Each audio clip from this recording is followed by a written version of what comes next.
what's up, everybody? It's your boy Richard Graves, the Richard Graves Group. Here tonight, we're going to be talking with Jonathan Golden, brother from up in Michigan. We're going to discuss a few issues, particularly we're going to talk about this incident with Dave Chappelle today. We're actually going to talk about the implications of the possibility of Roe V Wade being reversed. This is the first time we're doing this straight on the YouTube platform. I think I said in our last show, we're no longer going to use Facebook Live. So, hey, if you like us, follow us, sooner than later. But, hey, like and subscribe. Follow us on YouTube because, again, the Facebook platform is getting a little weird. I hear that they're, going back and finding posts from people 5-6 years ago and, put them in Facebook jail. And, we just don't have time for that because sometimes conversations do get uncomfortable. And some people might get offended by what we say. And, it's just nobody got time for that. That being said, let me bring on Brother Jonathan. Of course, I'm learning my technology. There we go, Jonathan. How you doing, brother? Going good. All right. Good to see you, man. So we talked earlier today that we were going to discuss what was going on with Roe v. Wade. So, first, I guess we should talk about the pink elephant in the room here. So for those of you who don't know, apparently a document got leaked from the Supreme Court that I guess they're going to be reversing the decision on Roe v. Wade. This is going to cause a situation where abortion, which is now legal in all 50 states, will become a state-by-state issue without federal guidelines, I guess. Now, let me give you guys a little background.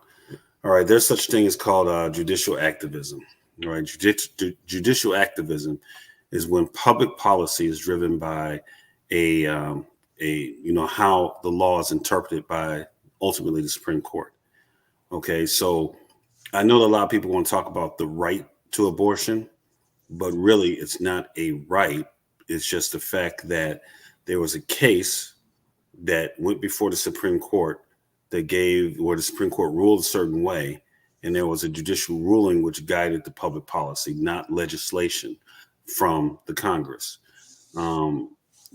Legislation is normally how we come up with new policy, how the Constitution is amended, how we, say, like, for example, the Civil Rights Movement, there was legislation that backed that. It wasn't simply backed on a Supreme Court ruling like Brown versus Board of Education or something like that. That might set a precedent, but ultimately you're going to need those rights, ensured by legislation. So this doesn't happen, regardless if you're for or against abortion rights, if you're pro-life or pro-choice, whichever you are. Ultimately, though, the law and how the Constitution works is what it is. So now, with the simple stroke of some pens, these justices are going to reverse this. I want to remind people back when the people who are up in arms, speaking to the pro-choice people that are now up in arms that this might be reversed. We tried to tell y'all when Trump was running against Hillary to vote for Hillary because there was going to be some judges appointed. There were many liberals and progressives who didn't care. They felt they didn't get Bernie, so they're going to let the ship sink and let it burn down. And now these are the same people who are crying, now that Roe v. Wade is going to be overturned. So again, I only say that to emphasize how important it is to vote in elections, because, you want to stand on principles. And now the principle that you're standing on has you terrified. And now you're telling, now you're coming with the imagery and hyperbole of, women using hangers again and Lysol and all that stuff. And this is where you guys are taking the discussion when you should have thought about the long game from the beginning. If this was your objective to ensure this through this judicial review, then you should have been concerned about who was getting appointed to the court. Now, with this, the other problem this opens up, as far as I'm concerned, Jonathan, is, all right, now that this has happened, I think the people on the right, evangelicals and other conservatives are smelling blood now. And we're coming up to these midterm elections. And whereas some people are positing that this is going to make the left come out in droves and vote, I got a feeling it's going to be actually the opposite. I think we're going to end up with a very different looking Congress after this election. You're going to have I think the Republicans are going to get the majority in the Senate and the House of Representatives. So that's just the politics of everything right now. That's what I see. Thoughts? Someone told me a while back that this would be reversed and it wouldn't be as big of a deal as people think. And here's why. Millennials are not having kids. So they're not having kids. We have all kinds of different contraceptives. If there should be intercourse, we got the day after pill. Mm-hmm. You got so many other things that are coming that would even prevent you from having to make that decision. Now, then you get into certain socioeconomic group who may not have access to those things. I mean, that's a whole nother subject. But we're at a stage where millennials aren't having kids anyway. They just not having kids, and that's not to say that they don't utilize the option of abortion, but they're just not minded to have these big families as the baby boomers, and maybe you or I. I have 3 kids. My kids told me they don't want to have none.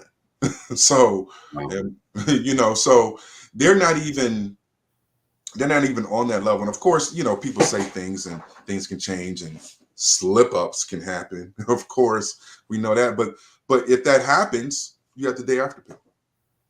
You don't even have to go the abortion route. And you go right to the drugstore and get that. Or you can keep it on deck. So there are a lot of things that, while it's going to be an emotional response from the left, it's really not going to effectually be that big of a deal because there's ways to even prevent you from having to go that route.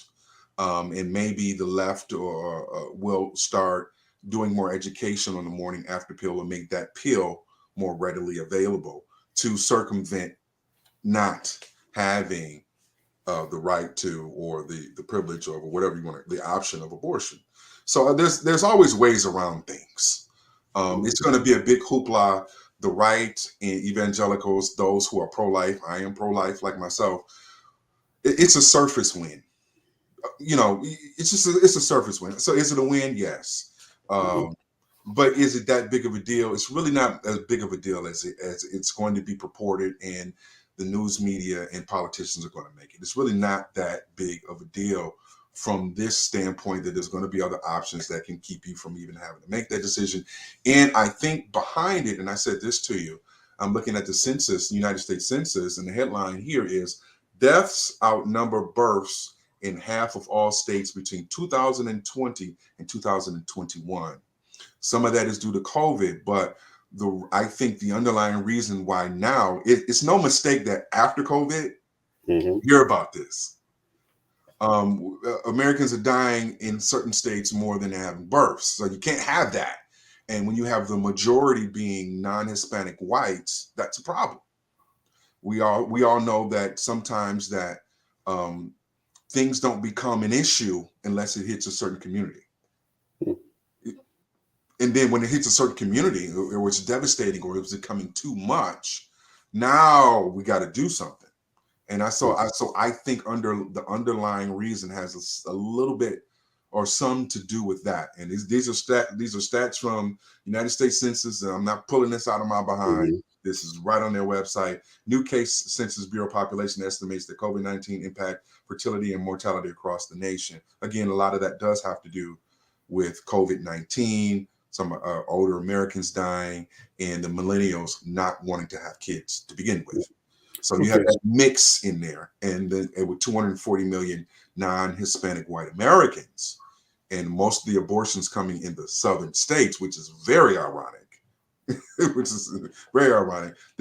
I think there's something that the powers that be, if you will, without being too conspiratorial, have to do. Because why now? Why didn't we do this before? All of a sudden after COVID, this pops up. So that's my view on it. Is it a victory? Okay, yeah, it's a victory. Okay, if you're from a moral standpoint of pro-life, it's a victory. But that's not going to stop people from terminating or preventing the sperm meeting the egg. People are going to do what they're going to do. Well, bro, I mean, It Sorry. is. Oh, no problem. It's an interesting situation. I believe most people saw it coming.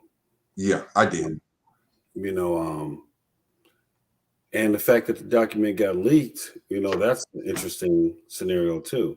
Was it leaked in order to motivate opposition? Was it leaked to create a panic? Was it leaked, ahead of the midterms in order to set the tempo as we get to these midterm elections? You know, my position is simply this. I believe that abortion has never been discussed in real terms in this country. And what I mean by real terms is what we have had, and this is not just abortion, this is every issue we got going on now. Every issue, people want to talk about how polarized the country is. It's not so much the country is polarized, it's the fact that we're letting the extremes, the absurd extremes, drive the discussion. Hmm. So, you got people on the left that take the position that abortion is simply a matter of individual female reproductive health rights and refuse to even consider the possibility that there is an aspect of a life outside of the mother, or I should say inside of the mother. And when that life is a person where we cannot allow for abortion or limit it. Mhm. The left wants to make, many on the left, I won't say the left, many on the left want to make the absurd presupposition that abortion, the right to an abortion, again, which really wasn't a right in a legislative sense, it was based on the jurisprudence of that case. Um, that right is unlimited, Mhm. that women can just unlimitedly do it. And I've always been one to argue, I don't care what you're talking about, gun rights, speech rights, whatever. There are no unlimited rights. No, there are no unlimited rights. So the discussion in American society should be one of where is the limit that we place on this? And when you have people pushing from one extreme of unlimited to the other to absolute never, you have people on the right, unfortunately, that would not account for when there was a rape, would not account for a situation where there is a possibility of the death of the mother, that wanted to put their head in the sand on that to the extreme, even to the point of not even wanting to have morning after pills or birth control. All right. So now you create this dichotomy of where this discussion is being had.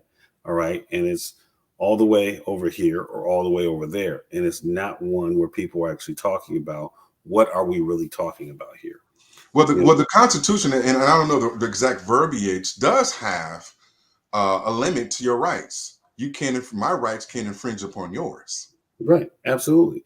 And that's the point. So with the issue of abortion, There you at go. a certain point, you have to determine, all right, okay, does you start off with obviously an embryo and then you end up with a fetus. And at what point does that fetus deserve rights? Yeah. There are those on the left that say never, that the fetus just don't have rights. And then there are those on the right that say from the moment of conception they have rights. And that is what the conversation really should have been about. It isn't. We'll see what it becomes now, Hmm. because as it goes state by state, we're going to see exactly what happens, the reality of what happens. But I'm going to go out and predict, something that I thought wasn't going to happen that I believe absolutely will. This is the foreshadowing of the left losing control of the Congress. All right, Mm. well, what little control they have. This is going to help push that line. So regardless of your position, either pro-life or pro-choice, at the end of the day, this is meaningful because it signifies something, a change in American society, a significant change. I think Roe v. Wade has been the law of the land since the late 60s, early 70s. I apologize for not knowing exactly Yeah. when it was ruled on, but I'll look it up. But at the end of the day, this is this is definitely something that this is definitely something that okay, it was 1973, so we're talking about 48 years. All right, so now something that has been something for 48 years is now pretty much going to be over. That's a significant shift in American society. So I know, yes, technology, like you said, medical medical technology has gotten to the point where you have the morning after pill, and there's other ways now, so, maybe to mitigate the horror stories we hear prior to Roe v. Wade of women, dying because of, having abortions with hangers, women dying because of having Lysol abortions and stuff like that. I think, we're being told those stories now. Of course, the left is sounding that alarm. Oh my God, we're going back to that. But I think you do bring up some very good points as far as mitigation of that based on other options that are now available, and probably will be made more available if this, this does what we think it's going to do. But we'll see.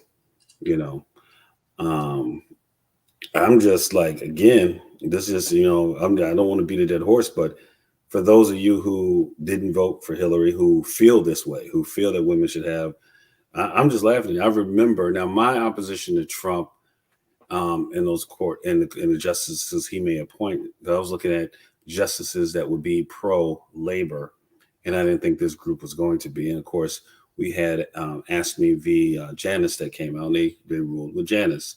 That case got pulled, which limited collective bargaining rights and limited dues paying, basically, for non-union members who worked in union shops, where they basically no longer had to pay their fair share dues.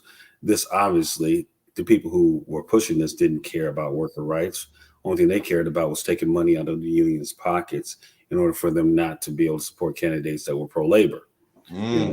So that's what it was about. So that was the type of thing I feared. So I was like, even for the average working person, say, hey man, you should vote for Hillary simply because of the fact we don't want anti-labor judges on the court. I don't care if you're conservative or liberal. All right, those conservative or liberal are two positions in an argument, a dichotomy that I think is irrelevant, because ultimately it's not about what's conservative or liberal, it's what's best for you and your family. And if you are a person, unless you are a millionaire, and I'm not talking about simply being pro-union, I'm talking about being pro-labor, being pro the right of an individual to be able to get a fair market value for the labor and the time that they give a company or corporation in order to do a job. So I don't think that there is anybody who works for a living shouldn't be anti-labor, even though you see people who are, because they come with the horror stories about union abuses and stuff like that. Well, that means that system needs to be reformed. It does not mean that you should not be pro-labor. But again, that's a rant. I'll leave that one alone. But as we go into I'm just letting everybody know this is from your lack of voting, for you standing on the principle of never Hillary. So, but for the conservative, Trump was a win for as far as the Supreme Court justice election. Absolutely, he was a godsend. It's exactly what they wanted. For many reasons. When we talk about the churches being able to be open, regardless of whether you agree or not, that there was I think it was 4 to 5 during COVID, and that was Trump's pick. Well, I think that the right, unfortunately, I think they went. I think the right is the victim of the same thing the left is being run by extremists right now, and I don't think moderation means you don't have a position. Moderation means you're willing to have a discussion. Yeah. And you realize you have to come to some degree of compromise in order to govern. It's not complicated. That's just how the system works. And while I understand that the conservative faction believed that Trump winning was a win for them, and these judges is a win for them, most of the conservatives, I do believe, work for a living. Most of the conservatives, I do believe, are consumers. Yeah. And I'm gonna be honest, I don't think the Democrats are any better than the Republicans in this aspect, because I think both are sold out to the highest bidder. But I think that the average working class person needs to have justices who care about the average working class person above corporations and multinational corporations and the rent-seeking legislation that they push and that they do. So when you go to court for a case, where you can't, if your employer has asbestos, but the rules have been set so you can't personally sue him when you have cancer, you can't do a class action suit. You got to do an arbitration, and the employer gets to pick the arbitrator. The corporate multinationals have rent-seek legislation that favors them over the working class person. So I'm always often caught confused when I see working class people who work for a living, people who have small businesses even, acting as if the interest of multinational corporations is their interest. It is not. It never has been. It wasn't that during the Gilded Age with robber barons. It ain't that now. So, but again, that's the whole idea of propaganda, to make people believe that what they're pushing for is something that benefits them when it really doesn't. Yeah. But I digress. Right. So, that being said, we're going to leave Roe v. Wade alone right now. We'll see. Yeah, we didn't do too bad on that. That wasn't too sticky. That wasn't, no. It's a hard discussion, especially for two men to have. Yeah. There's women out there who believe we shouldn't even have an opinion. And I got I got an opinion on that. And every time I see that, I'm like, and if you have the baby, you damn sure when you go to the front of the court gonna want me to have something to do with it. Mm-hmm. So that whole discussion is the dumbest intellectual thing to say. Not only that, but how about this? I released my sperm into you. That's mine. I own it. Give it back. Excuse me. Mm-hmm. So you understand? It sounds ridiculous, but if you're gonna be that stupid, then I can be that petty too. I have sperm in there, and I need to have that back. That's value to me. But you're right. I think that goes to show how absurd the conversation has gotten. Yeah. In a society, be you black, white, male, female, straight, or gay, when we all live together, we all have an opinion about policy. And when we're talking about rights and how they're applied, that is something that is a discussion for all of the general population. Mm-hmm. When women say that men do not have a right to have an opinion, unless that opinion is to agree with whatever she says, you got the fake male feminists who go around jumping on feminist things, and I agree with the feminists because for whatever reason,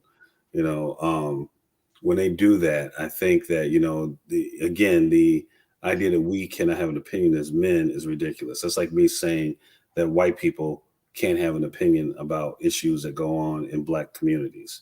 That you can't have an opinion because ultimately your tax dollars are going to work in that same area too. So you do have an opinion, you'd have a voice, and you may need to understand the situation. And maybe something you might say might actually help the situation. So I'm going to shut down every white person who might have something to say about problems of facing the African American community.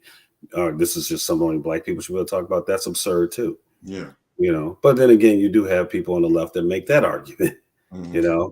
That won't, that feel that they have white privilege and they shouldn't be able to have an opinion when it comes to racial things. And I'm like, okay, that's absurd too. But again, I guess we should have a conversation about the absurdities in American politics right now. Yeah. But that being said, just leave the N word away. You can't do that one. Yeah. Well, yeah. Leave that for us. Yeah. Well, some of them, want to argue that too, which is ridiculous, I believe. But that's also absurd. Why can't I say that? Okay, whatever. We'll talk. We'll have a discussion about that when we talk about this reparations stuff. In a few days, I think we need to have a real reparations discussion, especially considering that the survivors of Tulsa are going to I think they absolutely should have reparations. That's a very clear, straight line of what happened and who got affected. Mm-hmm. But you know how I feel about the greater discussion of reparations. I think it's an absurd discussion. However, there are people that are dead serious about it, committed to it. So I'm going to treat it seriously for a conversation we'll have. Maybe we'll invite some people on that are more pro reparations so I can maybe hear them out a little bit better. Perhaps they'll be able to tell me something I haven't heard them say already. That being said, let's talk about the other thing we want to talk about. Dave Chappelle getting tackled by this lunatic out during his show. Now, I made some Facebook postings about this. I had some people get upset with me on Facebook because I said, hey, man, this is partially because of Will Smith. He may not be the primary agitating factor, but I said at the beginning of this that you're opening the door for people to feel like they have license to attack people because they don't like what they say, and to attack specifically comedians. Now, in this day and age, comedians like Bill Burr, Dave Chappelle, Bill Maher, they say things that are unpopular with a lot of people. Mm-hmm. And when Will Smith went up and smacked Chris Rock for a joke at an award show where they tell jokes on celebrities, which Jada Pinkett is a celebrity, and married to a very big celebrity, so you go smack this guy, and a large part of the population was like, yeah, he did the right thing. He was defending his wife. Those are the type of people that might feel that they also should be able to go to a comedian because they don't like the joke he made about their group of people. So whatever the man's motivation is, I think that Will doing that on such a prominent stage, I think that helped, what's the word for it, embolden people to maybe step that way to comedians. That's just my opinion. I know a lot of people disagree, but that's how I see it. I don't. It's hard to say that that's not part of it. I won't argue it. It's like when we talked earlier. Dave Chappelle isn't the most popular man in the power of Hollywood. He left them. He turned down their $54 million. Mm-hmm. He did his own thing. He's doing his own thing. And so he's not really popular with them, particularly with the last special that came out about transgender, which I thought was a brilliant comedy special and was taken the wrong way. But they don't like him. So you could have had a goon sent there to do that. Supposedly he may have had a knife or a gun. So he brought a knife and a gun and didn't brandish it to Dave Chappelle. So I'm like, so this guy is obviously a goon. He got his just due. His security broke him down.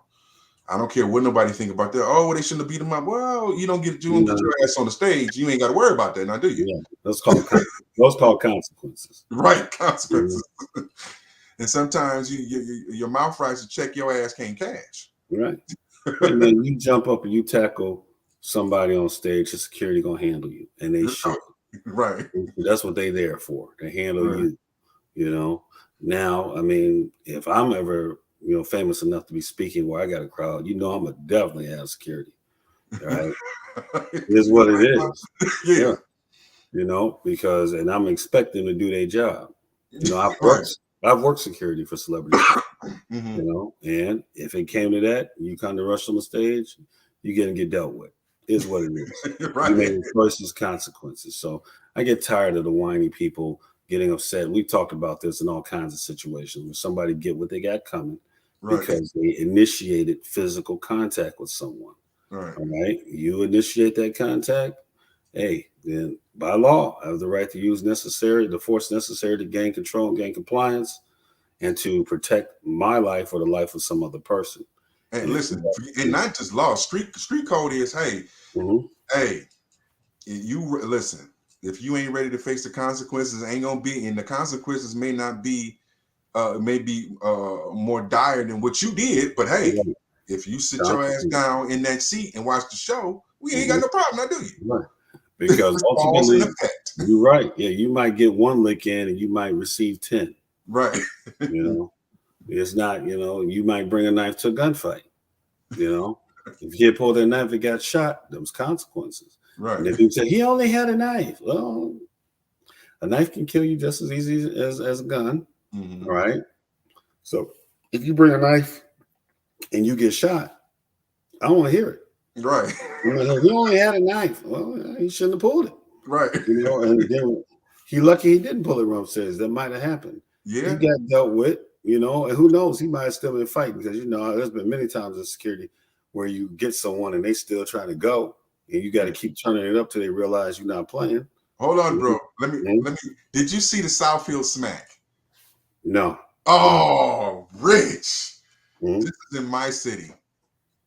And Rich, man, I got to send it to you, bro. It's called the Southfield smack? Yes. Listen. What happened? He smacked the Holy Ghost out this guy. Listen, he fell out in the Holy Ghost. You got to. I'm gonna send it to you, bro. It's done went worldwide, bro. It's how to smack how Will Smith should have done it. So I give you a brief synopsis. So I'm in this bar called Starters in Southfield, right? I'm there. So I was there when I saw the whole thing. So the guy's talking big, talking cash shit, this, that, and the third. He walked in like that. So him and another gentleman were having a conversation. I saw them the whole time. And obviously, it was a cool conversation. It wasn't wasn't agitating, but at some point in time, I guess the gentleman disagreed with the guy. And the guy had a man purse on, by the way. Disagreed with the guy. And he started getting loud. And his friend next to him said, hey, man, you get too loud. So security and the manager come over and say, hey, man, you too much. You got to go. So he gets in the face of the security and gets in the face of the manager. Everybody's calm. And then the guy he was talking to, he puts his finger all the way in my man's face. My man smacks his hands out and smacks him. And dude was laid out. And so, you know, security, he went so much so that when he got up, he didn't know who smacked him. Yeah. He smacked the dog. He smacked the daylights out of that guy. Mm-hmm. I got to send it to you, bro. This worldwide. My boy in California saw it. You know, man, I got to see that. You know, it's just that people, man, you know, in this day and age, I think that just indicates people don't believe that they should get consequences for the stuff that they do. That's what I'm saying. Right. And like people, consequences is more than what you did. If you didn't do it in the first place, you ain't got nothing to worry about. There's those that argue Chris Rock made a joke, consequences was well smacking him. I think that's weak because, you know, that was in the context. Honestly speaking, that's the context of your job, bro. That'd be like me going to an awards ceremony, somebody honoring me for being a DJ. So I should have had you on my show. So here's my take on that. I think what Will Smith did was wrong. And I would not have done that. Mm-hmm. I would have saw bro by backstage though. I'd have saw him. I can respect that. I still, you know what I'm saying? We done met eye to eye backstage. I can respect that. That's if you felt some type of way and you go talk to the man about it. We eye to eye. Mm-hmm. You understand? Right. So it was weak, but hold on, Rich. Hold on, man. And I'm not condoning. Mm-hmm. I'm not condoning Will. I think Will was weak. I get all of that. I'm for you, all of that. But it's like I said to the panel of brothers I had on. It was 4 brothers on there, and I said, man, at what point in time is it okay for me to talk about Rich's wife? I don't care about the Oscars and jokes. Right. If we cool, Rich, if I'm in the Oscars, I'm not gonna sacrifice. First of all, the joke was weak to begin with. I'm not gonna sacrifice what we got as boys for the sake of a joke on the Oscars. I'm not going to do that. But here's the thing, bro. If the joke was weak, Will was laughing. All right, that's all I'm saying. Was it a dry laugh, though?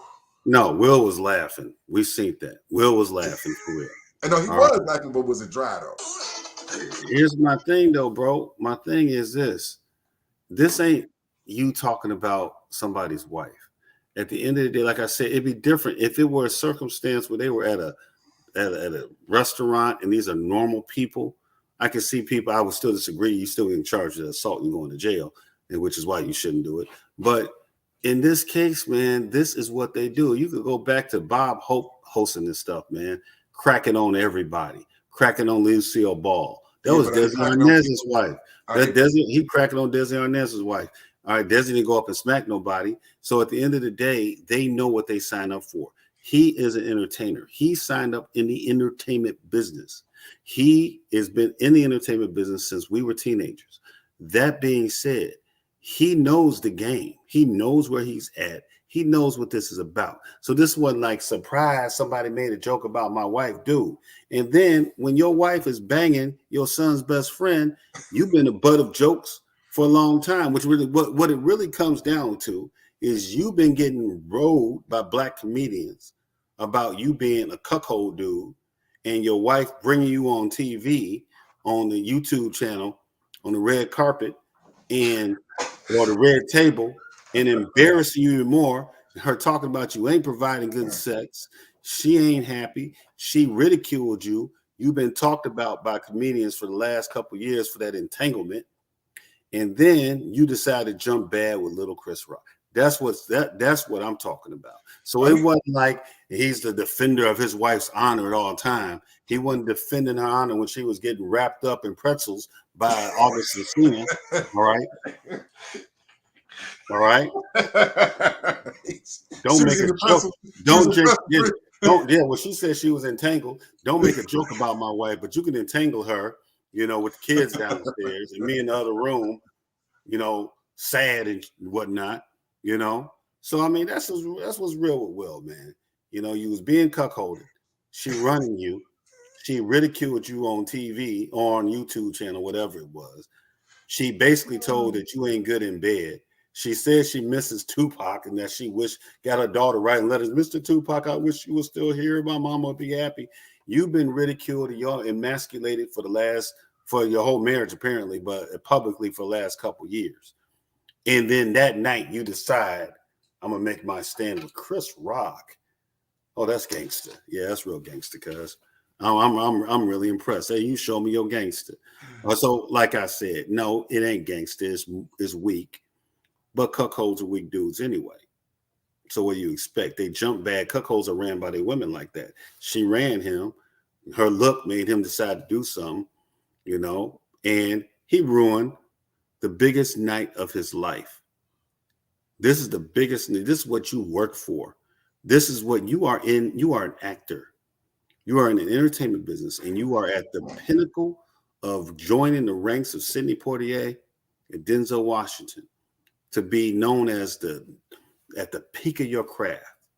And you ruined it. Nobody's talking about your Oscar. Nobody cares. Nobody cares you made this great movie. Nobody cares.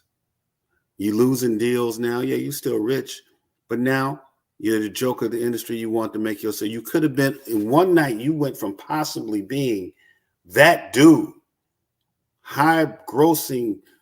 Your name is just going to be everywhere.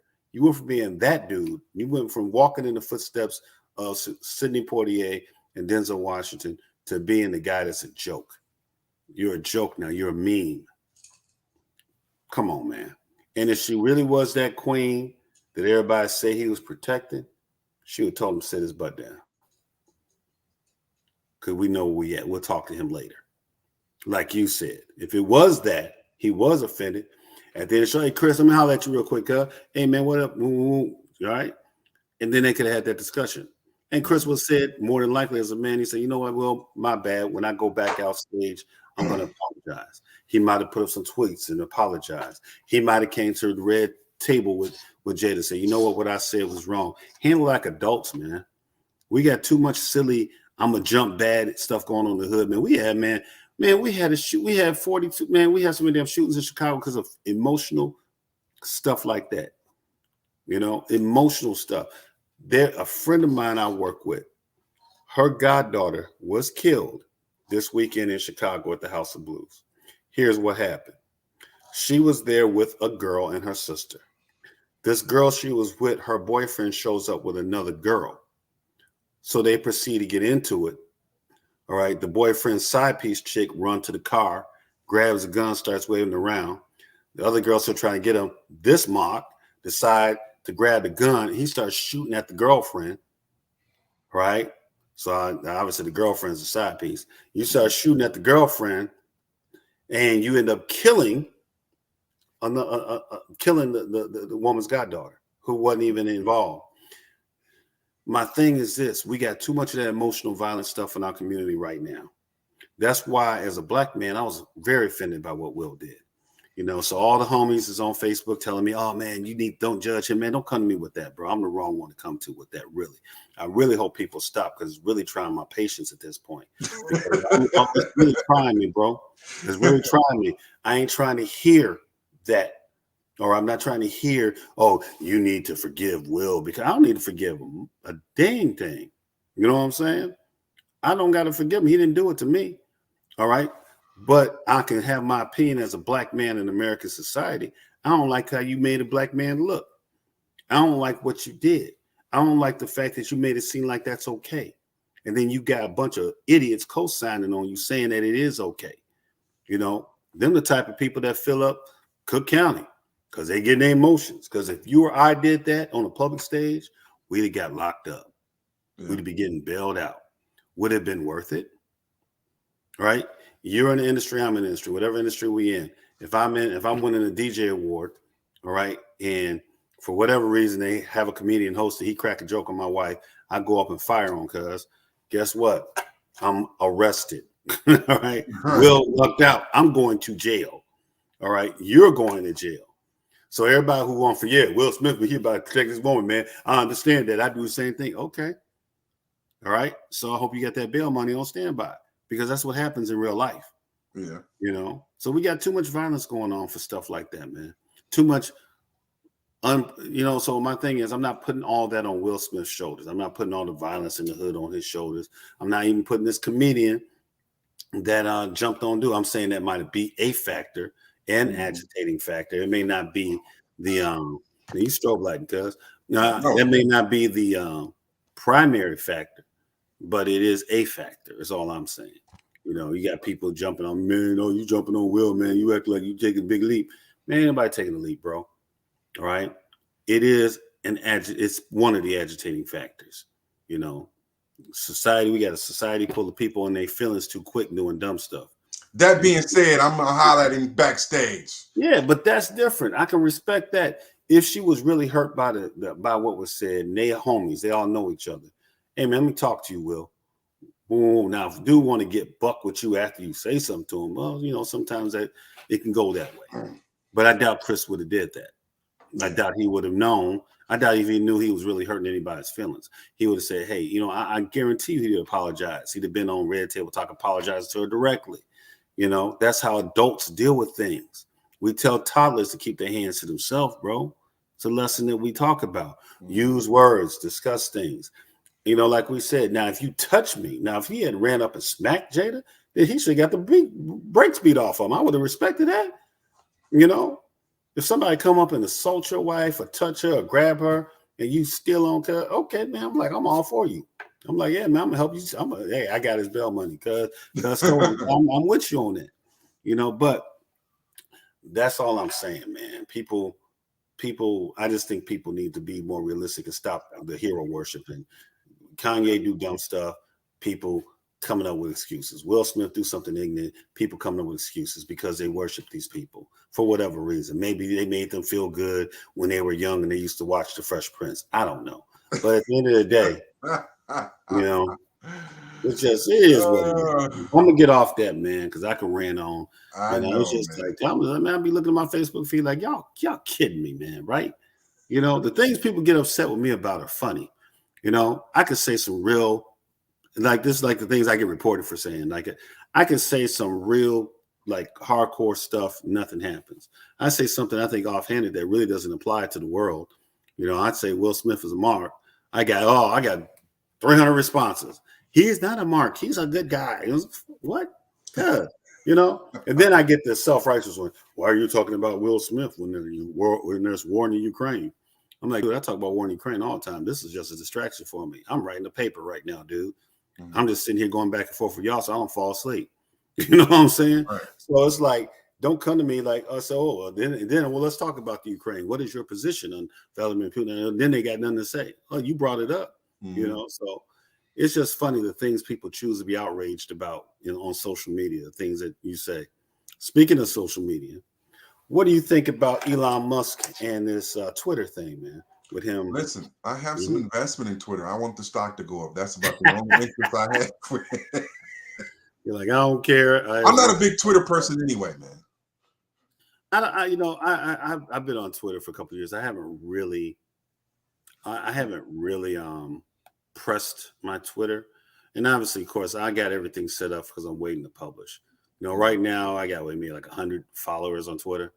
You know, and I got to take a picture of who they are so that when this book drop and it multiplies to 10,000 real fast, I can remember the first 100 people that rode with me when I wasn't doing nothing. You know, I can say we started from the bottom, but we're here with that group of people.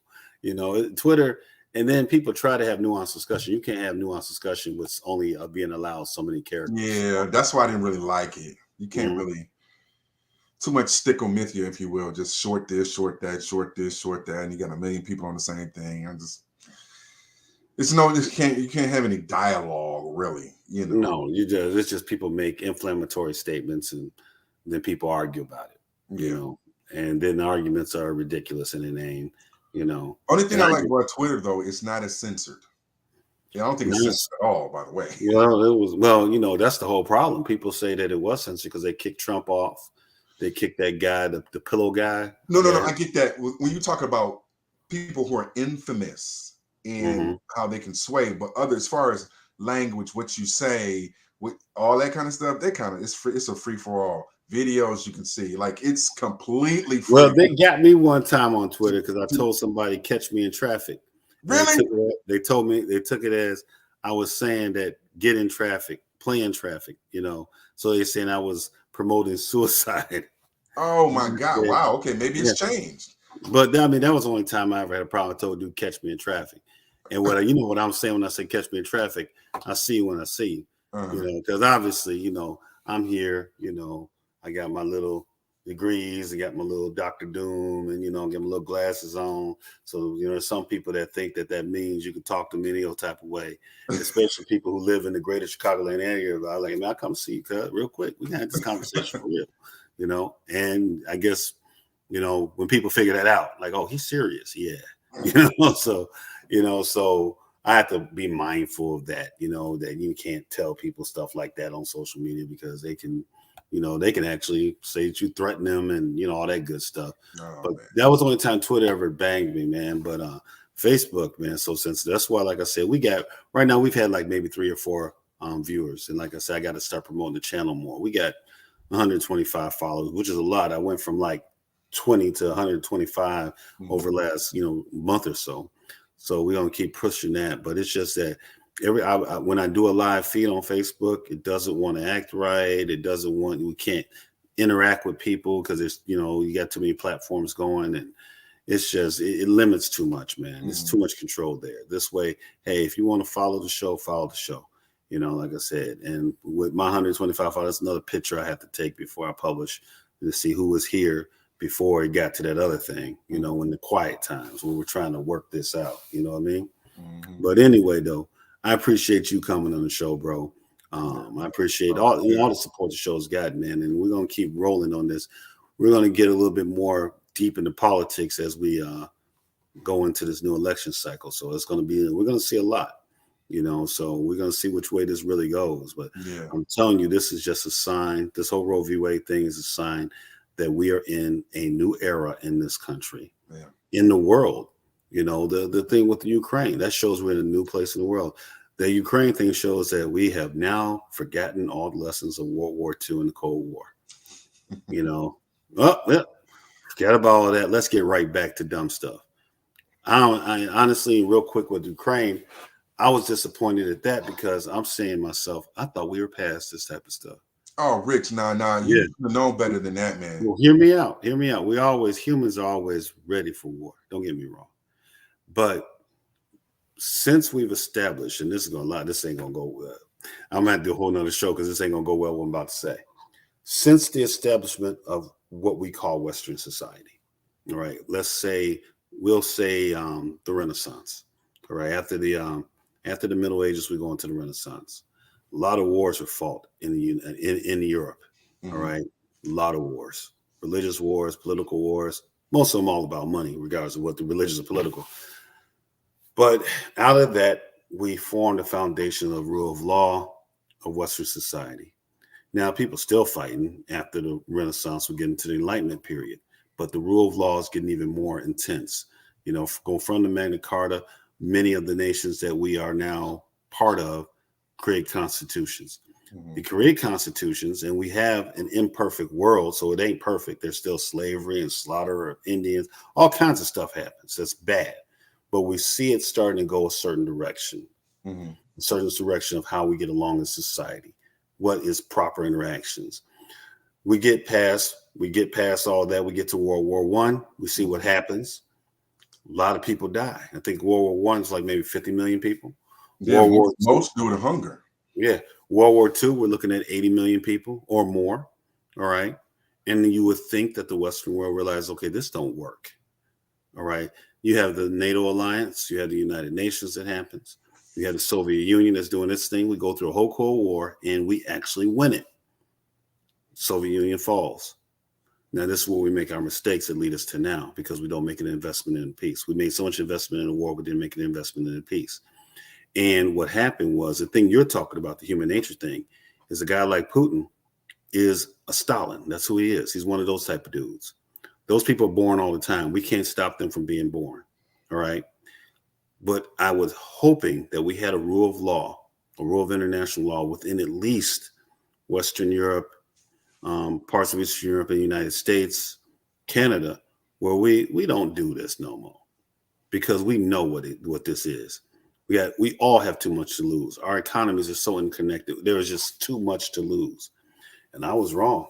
I was saying enough to lose because now this dude done did this, and then now we done set a stake that we have an imbalance in the world that could lead us to another world war.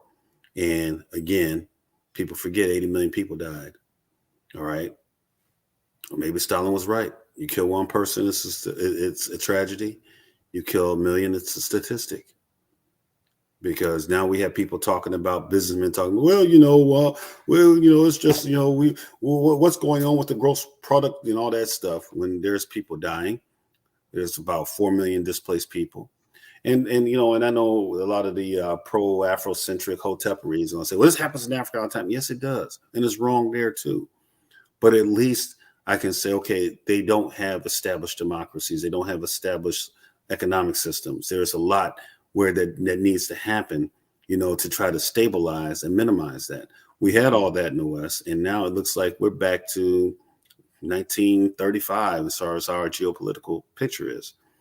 So damn near 100 years later, and here we are again. But I guess that's the story of humanity. We don't learn our lessons. Yeah, but so and here's the thing.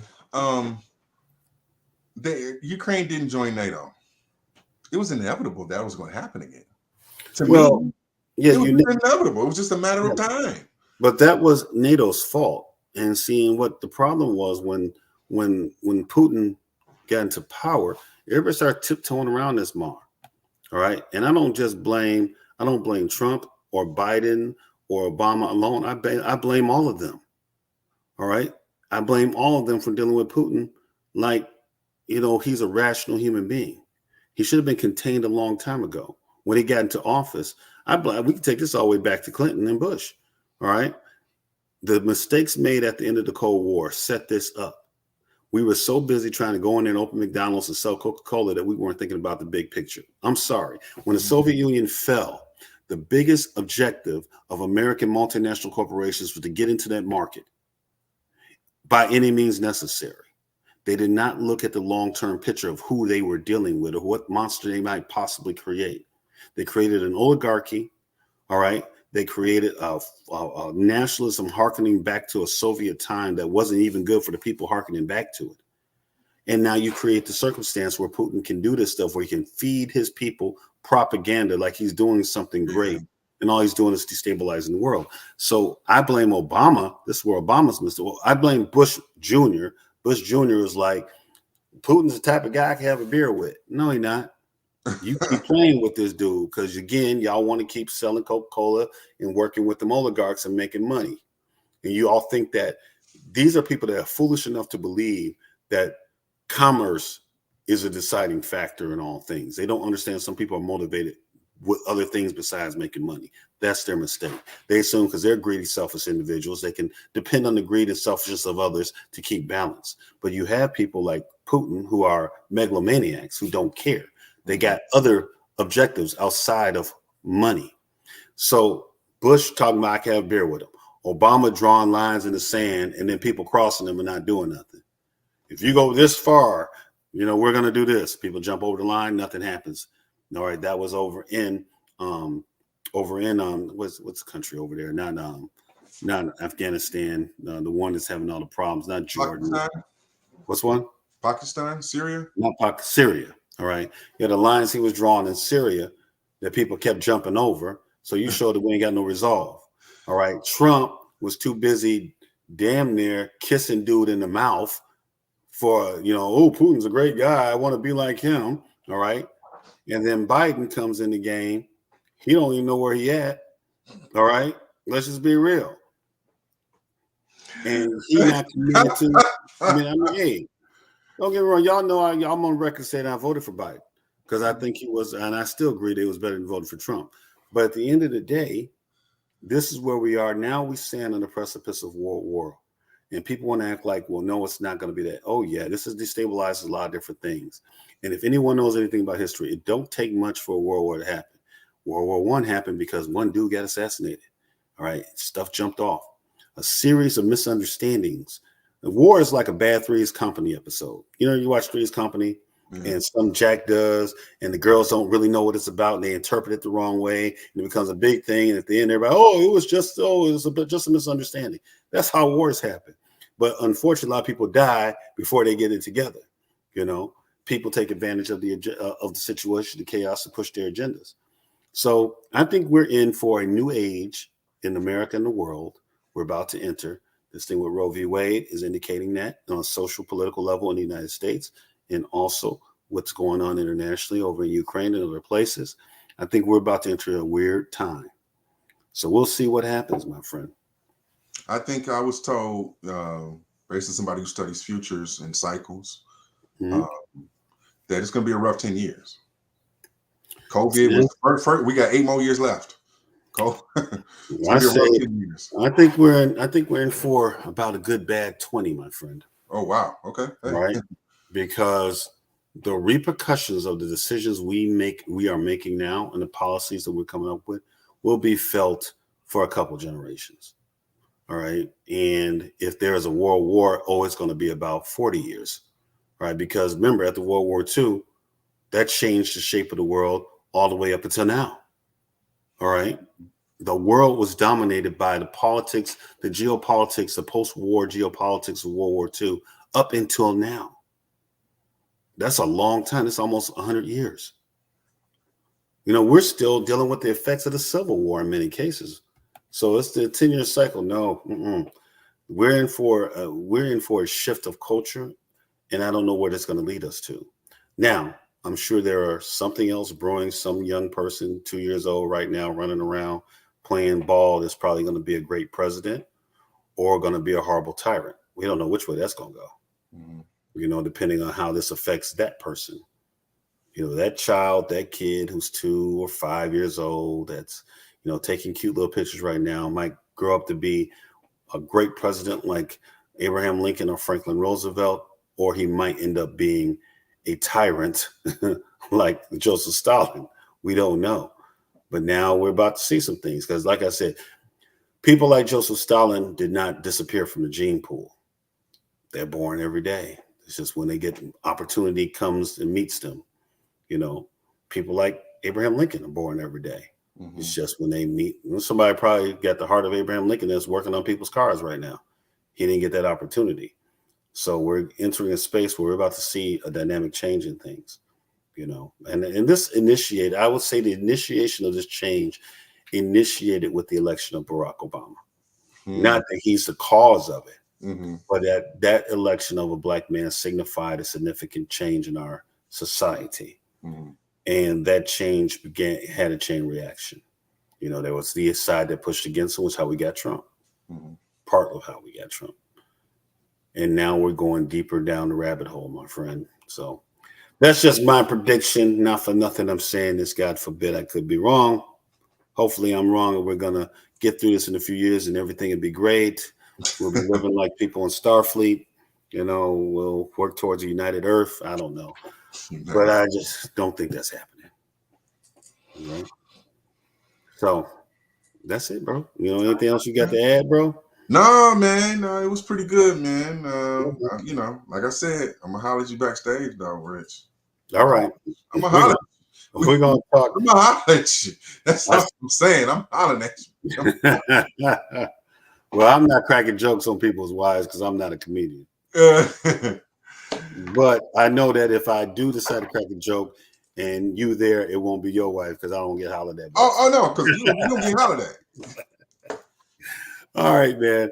Let me go ahead and end this, man. We'll get back together probably later this week or next week, man. Talk about a few things, whatever comes up a news cycle. I sent you the link to this, man. You can share it as you will. Yeah, do that. All right. I'm going to go ahead and end this, my brother. All right. We will talk a little later. Peace. All right.